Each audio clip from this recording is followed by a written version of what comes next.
হাসিনা সরকারের পতনের পর থেকেই বাংলাদেশে অব্যাহত অস্থির পরিস্থিতি।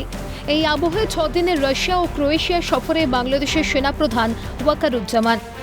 বাংলাদেশ সেনাপ্রধানের এই সফর নিয়ে উঠছে প্রশ্ন, চীন পাকিস্তানকে বাদ দিয়ে কেন রাশিয়া সফরে বাংলাদেশের সেনাপ্রধান? জানা যায়, গত 6 এপ্রিল রাশিয়া ও ক্রোয়েশিয়া সফরে যান ওয়াকারুজ্জামান। সেনাপ্রধান ওয়াকারুজ্জামান তিনি গত 6 এপ্রিল তিনি 6 দিনের জন্য রাশিয়া এবং ক্রোয়েশিয়া সফরে গেছেন। সেই ছবি আমরা প্রথমে দেখাবো। এবং এই প্রশ্নটা যে প্রশ্নটি করছিলে যে বাংলাদেশের যারা বর্তমান সরকার বা সেখানকার ইন্টারিম গভর্নমেন্ট পরিচালনার দায়িত্বে রয়েছেন, তাদের মুখে তো আমরা বারে বারে শুনেছি পাকিস্তান আর চীন আর পাকিস্তান। এ বাদে তো তাদের মুখে অন্য কোনো রাষ্ট্রের নাম শোনাই যায় না। কথায় কথায় চীন আসে, কথায় কথায় পাকিস্তানে চলে যান, পাকিস্তান থেকে আসে হঠাৎ রাশিয়া। কারণ রাশিয়া তো সেই দেশ যারা বাংলাদেশের যে জন্ম যখন হয় 1971-এ, তখন যে দুটি দেশের সবথেকে বেশি ভারতের ভূমিকা সবথেকে বেশি ছিল এবং ভারতকে সরাসরি সমর্থন করেছিল রাশিয়া। সেখানে তাকে স্বাগত জানান রাশিয়ার উপ প্রতিরক্ষা মন্ত্রী কর্নেল জেনারেল আলেকজান্ডার ফোমিন। সূত্রের খবর, রাশিয়া সফরে সেদেশের সেনাকর্তাদের সঙ্গে একাধিক গোপন বৈঠক করেছেন বাংলাদেশের সেনাপ্রধান। পাশাপাশি এই বৈঠকে উপস্থিত ছিলেন রাশিয়ার জাতীয় নিরাপত্তা উপদেষ্টা। সেনাপ্রধানের এই সফরের কথা কি জানতেন আওয়ামী লীগ নেত্রী শেখ হাসিনা? তিনি কি ভার্চুয়ালি এই বৈঠকে উপস্থিত ছিলেন? অজিত ডোভাল এবং নিকোলাস পাত্রুস, এরা বলা হচ্ছে যে কনভেনশনাল যে মিটিং হয়েছে তার পাশাপাশি অন্য কিছু বৈঠক নাকি রাশিয়ায় হয়েছে। সেই বৈঠকে আমাদের তরফে অর্থাৎ ডোভালের খুব ঘনিষ্ঠ, অজিত ডোভালের কিছু ঘনিষ্ঠ অফিসাররা কি ছিলেন আমরা জানি না, আমরা বলতে পারছি না। থাকার সম্ভাবনা আছে নিশ্চয়ই। এবং রাশিয়ার যিনি ন্যাশনাল সিকিউরিটি অ্যাডভাইজার নিকোলাস পাত্রুসে, তিনিও তো উপস্থিত ছিলেনই। এবং একই সঙ্গে শেখ হাসিনা, তিনি কি এই গোটা সফরের কথা জানতেন বা জানেন? তিনি কি ভার্চুয়ালি এই বৈঠকে ছিলেন? অন্যদিকে ওয়াকারুজ্জামান দেশ ছাড়তে স্পেনের উদ্দেশ্যে উড়ে যান বাংলাদেশ সেনার গোয়েন্দা বিভাগ DGFI এর প্রধান ফয়জুর রহমান। সেখানে ISI এর কর্তাদের সঙ্গে বৈঠক করেন তিনি। এই বৈঠকে একাধিক নিষিদ্ধ গোষ্ঠীর নেতারা উপস্থিত ছিলেন, এমনটাই সূত্রের খবর।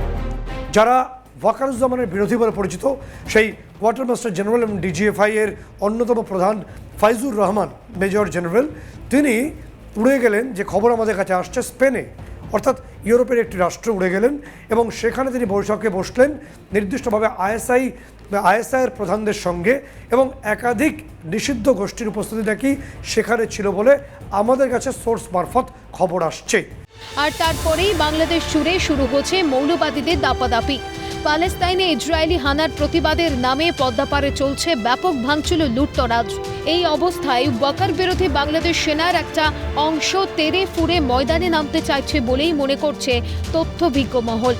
প্রসঙ্গত, বৈষম্য বিরোধী ছাত্র আন্দোলনের সময় বিশেষ ধরনের বুলেট ব্যবহারের অভিযোগ উঠেছিল। আর বিষয়টি আবার প্রকাশ্যে আনলেন বাংলাদেশ সেনার এক বহিষ্কৃত আধিকারিক। আমরা যারা সেনাবাহিনী কর্মকর্তা, তারা আমরা গ্রেনেড দিয়ে খেলেছি, আমরা বুলেট ফায়ার করেছি, আমরা জানি কিভাবে শত্রুর মোকাবেলা করতে হয়। তো আওয়ামী লীগ আমাদের শত্রু ছিল, ওদের মোকাবেলা করার জন্য মাঠে ছিলাম। দেখি বোঝা যাচ্ছে আমার ছেলে ওই স্নাইপার রাইফেল হাতে নিয়ে ছবি তুলেছে, আর এক হাতে আমার কমান্ডো নাইফ ছিল। জানা গিয়েছে, মোহাম্মদ ইউনুস ও ক্লিনটন ফাউন্ডেশনের যৌথ সংস্থা গ্রামীণ আমেরিকা ইসরায়েলে বিপুল অর্থ বিনিয়োগ করেছে।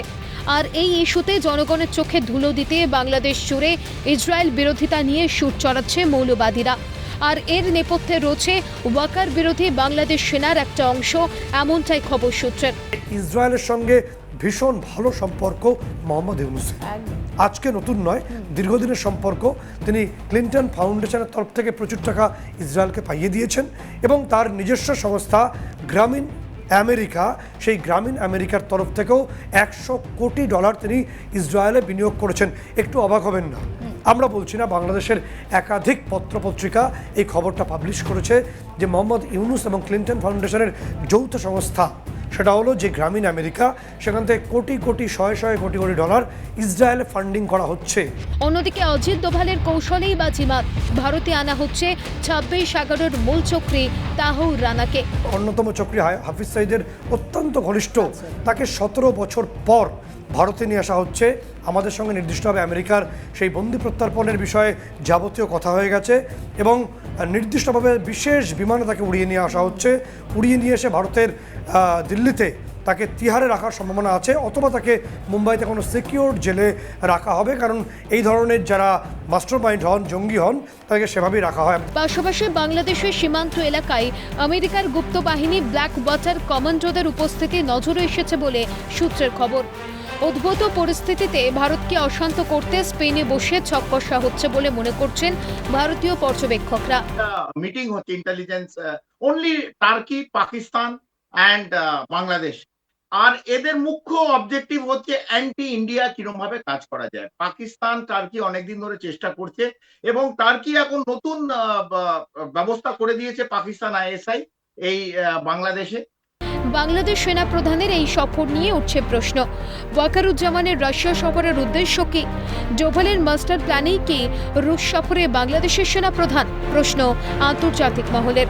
সত্যজিৎ মুখোপাধ্যায়ের রিপোর্ট, ক্যালকাটা নিউজ।